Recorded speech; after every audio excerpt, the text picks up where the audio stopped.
Good morning বন্ধুরা, কেমন আছো তোমরা? সবাই ভালো আছো নিশ্চয়ই, আমিও ভালো আছি। Cooking and lifestyle with Joysi চ্যানেলে তোমাদের সবাইকে স্বাগত। আরও একটা ব্লগ নিয়ে চলে আসলাম তোমাদের কাছে। ঘড়িতে এখন বাজে ঠিক 6:30। তা সকাল সকাল ঘুম থেকে উঠেই তোমাদের দাদা ভাই গেছে মর্নিং ওয়াকে, সেটা তোমাদের দেখিয়ে দেবো। আর আজকে হ্যাঁ, তোমাদের দাদাভাই গেছে মর্নিং ওয়াকে। তা যাই হোক, সেখানে মর্নিং ওয়াক থেকে আজকে একটু তাড়াতাড়ি গেছে, 6:30। অন্যান্য সময় 6টার দিকে যায়, তো এখন 6:30 বাজে। তা গেছে, তা ও যখন গেছে আমি ভাবলাম যে না, এই ফাঁকে কাজগুলো করে নিই। আর এখন না বেশ গরমের তেজ, মানে হট করে ঠান্ডাটা গেছে তো, আর বেশ গরম গরম ফ্যান চালাতে হচ্ছে জানো, রীতিমতো মশারি টানিয়ে ফ্যান চালিয়েছি, কিন্তু প্রচণ্ড মশারি ছাড়া মানে শোয়াই যাচ্ছে না, এরকম একটা পরিস্থিতি। তা যাই হোক, কিন্তু তোমাদের দাদাভাই দেখো এখন এইগুলো ঢুকাতে দিচ্ছে না, ওর বলে ঠান্ডা লাগে। তা ঠিক আছে, রয়েছে বাড়ি, কিন্তু এই জিনিসগুলো দেখে না আমার আরও বিরক্ত লাগে। ওই জন্য আমি ভাবলাম যে তুই থাক গিয়ে, আজকে আর মানে কি বলবো, এখন আর ঢুকাবো না, পরে ঢুকাবো। তো এখন দেখো বিছনাটা ভালো করে গুছিয়ে নিই, কাজও আছে অনেকগুলো, ঘর মুছবো, ঘর ঝাড় দেবো, অনেক কাজ আছে। টুকটাক কাজগুলো যাই করি সেটাই তোমাদের সাথে শেয়ার করব। আর কি বলতো, মানে এমন একটা পরিস্থিতি না, মানে কখনো মেঘ, কখনো বৃষ্টি, কখনো গরম, এরকম করতে করতে শরীরটাও মানে অসুস্থ হয়ে যাচ্ছে। আর আজকে সকাল থেকে উঠেই ভাবলাম কি রান্নাবান্না করি, কিন্তু রান্নাবান্নাগুলো কি বলতো, রান্নাঘরে না গেলে বুঝতে পারি না পারছো। তা এখন সকাল সকাল মেঘলা ওয়েদার ছিল প্রথমে, তারপরে দেখি মেঘলা থাকলেও এত গরম, মানে টিকা যাচ্ছে না। আমি ভাবলাম যে না, এদিকের কাজগুলো ও আস্তে আস্তে আমি এগুলো করে নিই। আর মেঘলা থাকে না, কাজ করার এনার্জিটা একদমই পাওয়া যায় না। ওই জন্য একটু সংসারের কাজ করতে করতে একটা জিনিসই ভাবি, যে আগে ধরো যখন বিয়ে হয়নি, তখন কাজ করার যে একটা অনীহা ছিল, ভীষণ বড় অনীহা, যে কাজ করব কি, তখন মনে হতো যে না, আমাকে এসব করতে হবে না, বা মা করে দেবে, তাই না? কিন্তু আমাদের যখন বিয়ে হয়ে যায় না, বিয়ের পর আমাদের অনেক কিছু পরিবর্তন আসে, পরিস্থিতির সময় সব কিছুর সাথে সাথে নিজেকে মানিয়ে নিই। এখন আর কিন্তু কাজে কোনো অসুবিধাই হয় না। প্রত্যেকটা কাজই পারফেক্টভাবে করার চেষ্টা করি, হয়তো অতটা পারফেক্টও হয় না, কিন্তু তবুও করার চেষ্টা করি, কারণ নিজের সংসার, নিজের ভালোবাসার সংসার, আর ভালোবাসা দিয়েই সংসারটা গড়েছি বলেই হয়তো কখনো কোনো কাজগুলোতে অনীহা মনে হয় না। মাঝে মাঝে মনে হয় যে না, করতে ইচ্ছা করছে না, কিন্তু তবুও তখন মনে হয় কি যে না, নিজের সংসার তো নিজে। চলে আসলাম বন্ধুরা অনেকক্ষণ পরে, মোবাইলে চার্জ ছিল না, ওই জন্য আসতে পারিনি। আর এখন দেখো অনেক দিন পরে দুধ চা খেলাম। নিজের বাড়িতে নিজেকেই লুকিয়ে লুকিয়ে খেতে হয় জানো তো, নিজের বাড়িতে নিজেকে, যা সত্যি কথা দেয়। কেন এটা খেতে দেখলেই তোমাদের দাদাভাই খুব বকা দেবে, ওই জন্য নিজের বাড়িতে নিজেকেই সব কিছু লুকিয়ে লুকিয়ে করতে হয়। এখন যা দেখছি কিছু করার নেই। এখন আমি এই যে দুধ চা আর মোয়া নিয়ে বসি। আর মোয়াটা না, এই যে দেখো, যে মোয়াটা সেই আনা হয়েছিল। আচ্ছা, তোমাদের একটা কথা বলি এখানে, সরস্বতী পুজোর দিন আমি একটু একটু তোমাদের এই ভিডিওটার সাথে দেবো কিনা ভাবছি। সরস্বতী পুজোর দিন আমাদের যে পুজো হয়েছিল, সেটা আমি তোমাদের এই ভিডিওর সাথে দিয়ে দেবো নাকি ভাবি, তবে একটু লাস্টের দিকে পারলে দিয়ে দেবো যে আমাদের বাড়ির সরস্বতী পুজোর কিছু। কেন বলো তো, সেদিন কিছু শ্যুটও করতে পারিনি, সেদিন শরীরটা আমার খুব খারাপ ছিল, ওই জন্য কিছু করতেও পারিনি। আর যদি পারি তো দিয়ে দেবো, ভাবছি, তোমরাই বলো তাহলে কী করবো। আর এখন চলো চাটা খেয়ে নিই, অনেকদিন পর দুধ চা তো, দেখে আর লোভ সামলাতে পারলাম না, না একটু খেয়ে নিই। চলো খেয়ে নিই, খেয়ে পরে কথা হবে। তা চলো, এখন এদিকের কাজকর্ম কিছু রয়েছে, সেগুলো একটুখানি তোমাদের সাথে শেয়ার করি।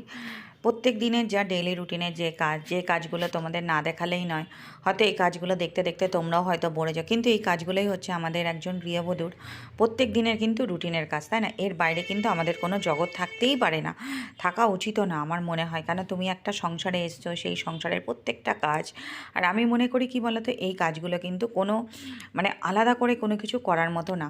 নিজের সংসারের কাজ নিজে করব, সেটাই তো স্বাভাবিক না?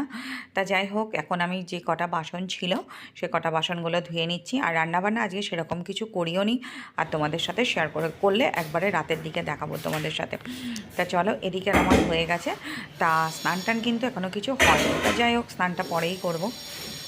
তার আগে ভাবলাম যে এদিকে মানে যে কাজগুলো হয়ে গেছে সেগুলো একটু শেষ করে নিই, কারণ রান্নাবান্না যেহেতু ঝামেলা মানে খুব একটা রাখেনি সকালের দিকে। আর তার মধ্যে তোমাদের দাদাভাই এখন বেরিয়ে গেছে, আর আমি এখন পরিষ্কার করব গ্যাস। তা রান্না বলতে আজকে কোনো কিছু সেরকম ঝামেলা নেই, যেগুলো রান্না করেছি সেগুলো তোমাদের সাথে দেখানোর মতো কিছু নেই, তবুও মুখে একটু বলেই দিই। ভাত করেছি, আর একটু নিরামিষ তরকারি করেছি, আর একটু ডাল করেছি, এটাই হয়েছে আজকে। আর এখন হয়ে গেল তোমার মানে বিকাল বলবো না, এই দুপুর গড়াতে চলেছে, প্রায় 11টা 11:30 বাজে। তা ভাবলাম যে না, গ্যাস ট্যাসগুলো একবারে মুছে নিই, মুছে তারপরে একবার সকালের দিকে, আগে গরমকালে কি মনে হতো বলো তো, যে সকালের দিকে একটুখানি স্নান করে নিই, স্নান করলে তাহলে ফ্রেশ লাগবে। কিন্তু এখন যবে থেকে ঠান্ডা পড়েছে না, তখন থেকে আর ইচ্ছাই করে না, মানে একটা অলসতা লাগে, মনে হয় কি যে না সব কাজ করে নিই, তারপরে পরের দিকে স্নান টান করবো। এই কাজ করি আর এই বাইরের দিকে তাকিয়ে তাকিয়ে ভাবি, জানো তো আসলে কী বলো তো, মানে প্রত্যেকটা মানুষের জীবনেই না, আমার জীবনেও দেখো যখন আমি আলাদা হয়ে সংসার পেতেছিলাম, তখন প্রত্যেকটা মানুষের হয়তো এরকম হতে পারে যে সঞ্চয় খুবই কম, কিন্তু স্বপ্ন কিন্তু হাজারো। সেই স্বপ্নটা তো আমরা সবসময় দেখি না। স্বপ্ন ছাড়া মানুষ বাঁচবে কী করে বলো তো? অন্তত আমি তো তাই মনে করি, স্বপ্ন ছাড়া বাঁচা কোনো মতেই সম্ভব নয়। আর আমি না স্বপ্ন দেখতে খুব ভালোবাসি, আর স্বপ্ন দেখি বলেই বোধহয় বেঁচে আছি, কেন স্বপ্ন ছাড়া আমার মনে হয় না কোনো মানুষ বাঁচতে পারে। যাই হোক, এদিকে এখন চলে এসেছি, মানে কি বলবো বলো তো, এই কাজের ফাঁকে তোমাদের সাথে কথা বললাম, কথা বলতে বলতে এখন আমি যাব একটু ঘরে। আর ঘরের মধ্যে কটা কাজ আছে সেটা তোমাদের সাথে একটু শেয়ার করে নিই। কয়েকটা জামা মানে বাসন কোসন বার করা ছিল, মানে কাচের ডিশটি, সেগুলো একটুখানি ঢুকিয়ে নেব, ঢুকিয়ে তারপরে বাদ বাকি কাজগুলো করবো। এখন ঘর ঝাড় দেবো, ঘর মোছা, অনেক কাজ আছে। এখানে আমি চলে এসেছি, এখন ঘরটা মুছবো। আর দেখো কি সুন্দর বেশ রোদ উঠেছে, আর এরকম রোদ দেখলে না বেশ কাজ করার একটা আলাদা এনার্জি পাওয়া যায়। আমার এখন শুধু কী মনে হয় বলো তো, কখন গরম পড়বে আর কখন কী হবে। তোমাদের সাথে যে কথাটা আলোচনা করছিলাম, গত বছর গরমটা তো এমনিই কেটে গেল, তা তোমাদের দাদাভাইয়ের সাথে একটা কথা বলেছিলাম যে দেখো গরম, কিন্তু গতবার গরমে প্রচণ্ড কষ্ট পেয়েছিলাম, জানো তো, যা সত্যি কথা। কিন্তু দেখবে সবার স্বপ্ন কিন্তু সবসময়, হ্যাঁ আমাদের ইনকামটা সত্যিই খুব কম, আমি বলতে কোনো বাধা নেই, সঞ্চয় কম অথচ স্বপ্ন প্রচুর, সেটা দেখি যে ঘরে এই হবে, ঘরে ওই হবে, ঘরে এই হবে। কিন্তু তবু আমি সবসময় ভাবি কি বলো তো, একটা না একটা সময় হবে, ধৈর্যের ফল সব সময় ভালোই হয়, অন্তত আমি তাই মনে করি। আর তোমাদের দাদাভাইও কোনো সময় আমাকে নাও করে না কিছুতে, বলে যে হ্যাঁ, কিন্তু এখানে কি বলো তো, যখন সংসার করছি দুজনের কন্ট্রিবিউশনটা তো থাকবেই। আমাদের ঘরে যতটা জিনিস করেছি না আমি, প্রত্যেকটা জিনিসের মধ্যে আমারও কিছু কন্ট্রিবিউশন আছে। হ্যাঁ, তাই বলে কি এই যে আমি চাকরি করি না, আমি তো চাকরি কোথা থেকে করবো বলো, যে হাত খরচা পাই বা যে সংসার খরচ থেকে যে টাকাগুলো পাই, সেখান থেকেই জমিয়ে জমিয়ে জমিয়ে জমিয়ে তোমাদের দাদাভাইকে কিছু তো দেওয়ার চেষ্টা করি, যাতে দুজনে মিলে সংসারটা ঠিকঠাক মতন করে এগোতে পারে বা যাই হোক।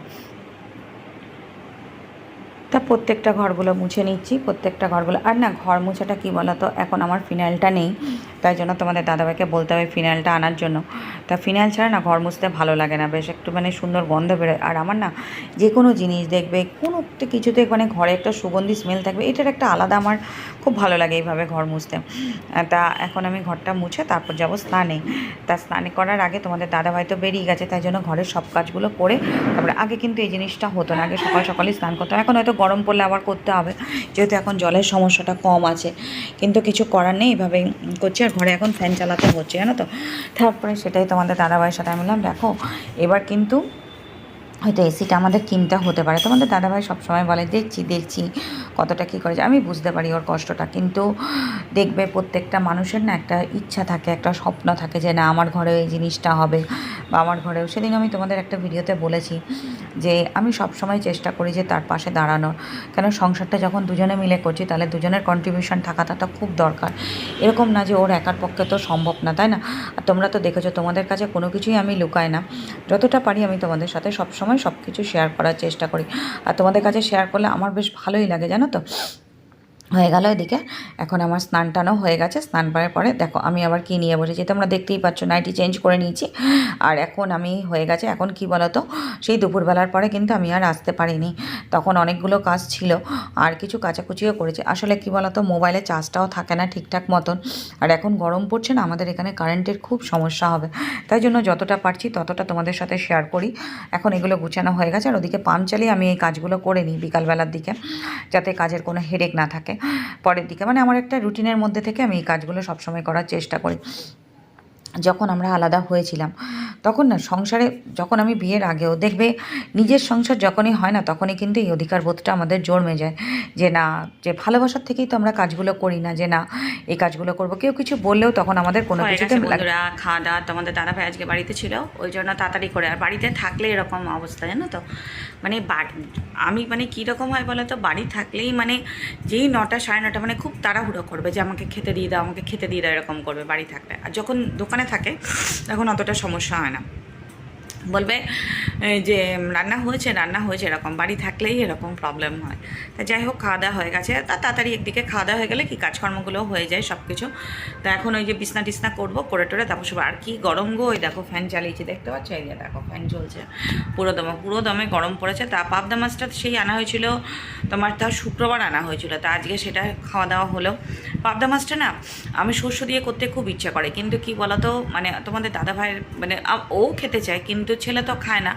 এবার শস্য দিয়ে খাবো একটু একটু ভয়ও লাগে রাতবেলা, তো ওই জন্য এখন মানে অনেক কিছু খাবার খেতে চাইলেও না ভয়ে কিছু খেতে পারি না, এরকম একটা টেনশন হয়। তা যাই হোক, এখন ওই তোমার কি বলে ওই রান্নাবান্না বলতে আর কিছু, রান্নাবান্না বলতে সরি, আর এখনও তো কাজকর্ম নেই, এখন বেশ শুয়ে শুয়ে পড়বো, শুয়ে গরমের মধ্যে তো প্রচণ্ড গরম লাগবে। রাতে রান্না করব ডিমের তরকারি, আর এখানে দেখো ডিম ভেজে নিয়েছি, আর এখানে পেঁয়াজ রসুন আদা পেস্ট এগুলো দিয়ে, আর ছেলের জন্য একটা অমলেট করছি, যেহেতু ও খায় না মানে গোটা ডিম। আর না হাঁসের ডিম তোমাদের দাদাভাই খুবই ভালোবাসে, কিন্তু আজকে হাঁসের ডিম যেদিন থাকে সেদিন তো করি, যখন থাকে না তখন এমনি মুরগির ডিম দিয়েই চালিয়ে দিই। কিন্তু এই হাঁসের ডিম খাওয়া না খুব একটা ভালো না, জানো তো, স্বাস্থ্যের পক্ষে। কিন্তু তোমাদের দাদাভাই তো সারা খাবে না। এই যে দেখো এখানে 3টে হাঁসের ডিম ছিল, সেটা দিয়ে দিলাম, আর একটা ছেলের জন্য অমলেট করেছি সেটা।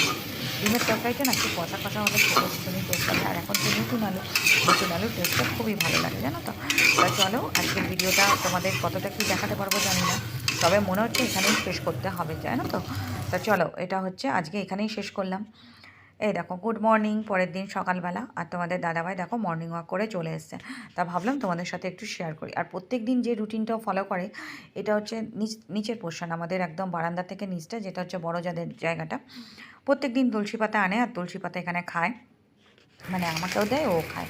এটা হচ্ছে প্রত্যেক দিনের রুটিন। তারপরে ও এসে এই যে ডিমের পোস্টটা খায়। তা এরকমভাবেই আমাদের প্রত্যেক দিনের সকালটা শুরু হয়। তা যাই হোক, বাধ্য হয়ে আমাকে 2টো ব্লগ একসঙ্গে দিতে হলো। আগের দিন রাত্রেবেলা দেখাতে পারলাম না, কারণ হুট করে কারেন্ট চলে গেছিলো, তার জন্য আমি আর কোনো কাজই তোমাদের সাথে শেয়ার করতে পারিনি। সেই হচ্ছে আমি তোমাদের তখন বলছিলাম না, যে যেটা যখন আমি ভাববো সেটাই ঠিক হবে আমার সাথে, জানো তো। আমি যদি ভাবি যে না কারেন্টটা যাবে, ঠিক কারেন্টটা গেলে। হ্যাঁ, এখন এটা হলো, আর এখানে একটুখানি দুধ জল দিয়েছি, সেটা আমি খাবো। করার পরে তারপরে একটুখানি যাব আবার, মানে এদিকের কাজটা হয়ে গেছে, তারপরে এখন আমার স্নান টানও হয়ে গেছে সব কিছু। স্নান টান হয়ে এখন এসেছি আমি ঘরে। তার ভাবলাম যে যখন সকালের ব্লগটা করেছি আর একটু বেলা অবধি করে নিই। তা এখন কিছু তোমাদের আগের দিন বলেছিলাম না, কিছু বাসন বার করেছিলাম, তা সেগুলো আর ঢোকানো হয়নি, সেগুলো এখন ঢুকাবো।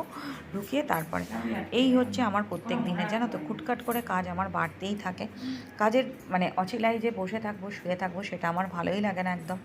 তা তোমাদের সাথে আমি সব কিছুই শেয়ার করি, হয়তো একদিন না একদিন। আর এই দেখো আজ এখনও পর্যন্ত, জানো তো, এই যে চাবি, তোমাদের বললে বিশ্বাস করবে না, আজকে বিয়ে হয়েছে কত বছর হয়েছে, কিন্তু এখনও পর্যন্ত আমার ভুল হয় এই জিনিসটা। আমার এখন আমার গুনে গুনে দেখতে হয় যে কোন চাবিটা কোন জায়গায় লাগছে, কোন চাবিটা কোথাকার, এরকম আমার এখনও মনে হয়।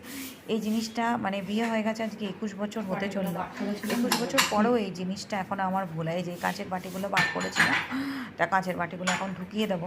খুব ভয় লাগে এগুলো বার করতে, মানে তাড়াহুড়া করতে। আর এই বাটিগুলো জানো তো, কোনোটা কেনা না, কিন্তু আগে তোমরা জানো যে গুড ডে বিস্কুটের সাথে না বাটি ফ্রি দিত, সেগুলো জমিয়ে জমিয়ে আমি এগুলো করি, জানো তো। তা যাই হোক, ভালো লাগে বেশ, ঘরের জিনিসপত্র করতে ভালো লাগে, কিন্তু দেখবে এক একটা সময় না মনটা সাথ দেয় না, তখন পরিস্থিতি মন কোনোটাই ভালো লাগে না। মনের দিক থেকে মাঝে মাঝে মনে হয় যে খুব ফিরে যাচ্ছি, কিন্তু আবার উঠি। এইভাবেই চলছে আমাদের সাংসারিক জীবন, কিন্তু এতে বেশ ভালোই আছি, কোনো দিকে কোনো সমস্যা নেই। দেখবে একটা সংসার করতে গেলে ঠোকাঠুকি তো লাগে, তবুও মনে হয় কি যে না, নিজের সংসার, নিজের সব কিছু অধিকারবোধ বোধহয় ফলায়, তাহলে নিজের সংসারেই বোধহয় অধিকারবোধ ফলায়। তা চলো, আর ভিডিওটা বাড়াবো না। সবাই খুব ভালো থেকো, সুস্থ থেকো। যদি ভালো লাগে লাইক কমেন্ট শেয়ার করে চ্যানেলটাকে সাবস্ক্রাইব করে পাশে থাকো।